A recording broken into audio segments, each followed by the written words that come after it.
I'm 13 years old. It's a Sunday morning. I'm sitting in church in Greensboro, North Carolina.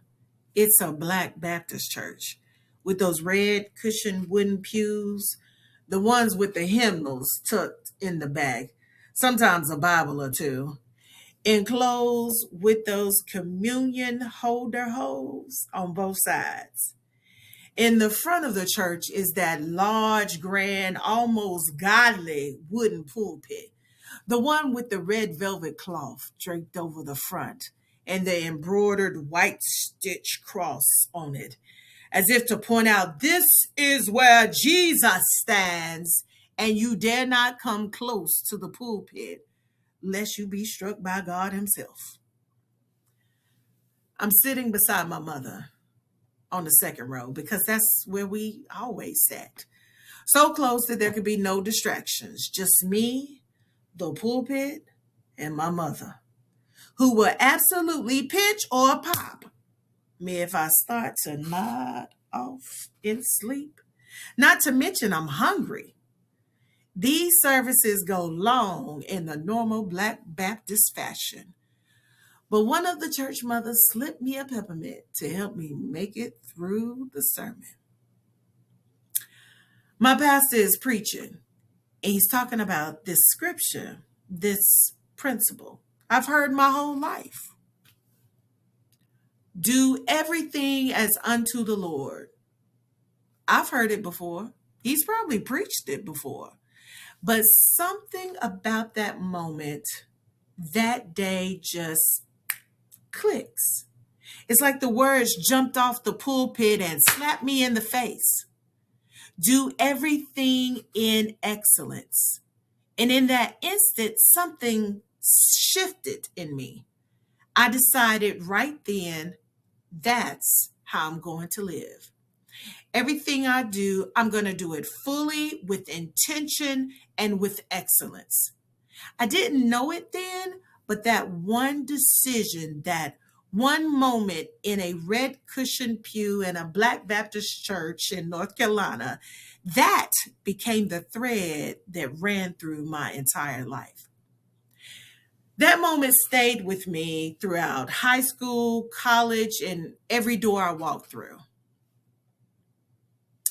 It was my senior year at North Carolina A&T State University, and I was looking for a job. So I made the trek across campus to go to career services. There were no websites I could view from my cell phone. Heck, there were no cell phones, at least not as we know them now. I had to walk to career service, go to a physical building, and look at a bulletin board of all the companies that would be coming and read their interview criteria. This was a weekly exercise for me. Most of the company's interview requirements I did not meet because of my GPA.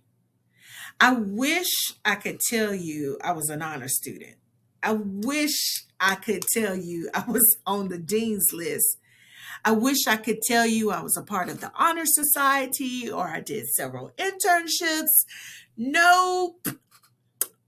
My attempt to be excellent somehow didn't go that well as I was standing there with a 2.75 GPA, staring at the bulletin board, looking, hoping that there was no GPA requirement so I could sign up. And there it was, United Space Alliance. I remember the logo because the company went by the acronym made from its name, USA. The logo draped in the colors of our flag, red, white, and blue. The USA letters filled in with the flag navy blue, but the A was overlaid with the Space Shuttle Orbiter outline, underscored with red parallel lines plastered on a white crisp background. I signed up. I still never forget my interview with United Space Alliance. I went through the regular interview questions a recruiter would ask a college student that's about to graduate. I especially remember her last question. Is there anything that you would like to say or share that hasn't come out in this interview? I paused, thought about it, and there were two things that I said. The first thing was I acknowledged that my grades weren't the best and that I learned a lot of the material in the after effect, but I didn't have an ability to have my grades reflect that. And then the second thing I said, I reached down in my soul, looked her in the eye, and I said, if you would just give me a chance, I promise I won't let you down. Excellence didn't show up in my not so perfect GPA. Excellence showed up in my self awareness, my honesty, and my commitment. I owned it, I explained it, and I made a promise. A promise that not only landed me a job at NASA, but a career and 28 years of amazing experiences. From sitting on console and sending commands to space as a flight controller for the International Space Station, to riding in the zero gravity airplane and floating, to working with students and helping them find internships, to speaking to thousands to share with them my story and show them that they can do it too. You just have to work in excellence. You may be right now sitting in the pew of your life. The seat may be hard and it may be a long Sunday morning. You feel the hunger, but the peppermint isn't doing its job. But here's what I need you to hear. You don't have to have a perfect GPA. You don't have to come from a perfect home. You don't have to have everything figured out. What you have to have is a decision that you are going to show up fully with excellence, with honesty, with gratitude. Every single time a door cracks open. Stop waiting for perfect circumstances. Perfect circumstances are not coming.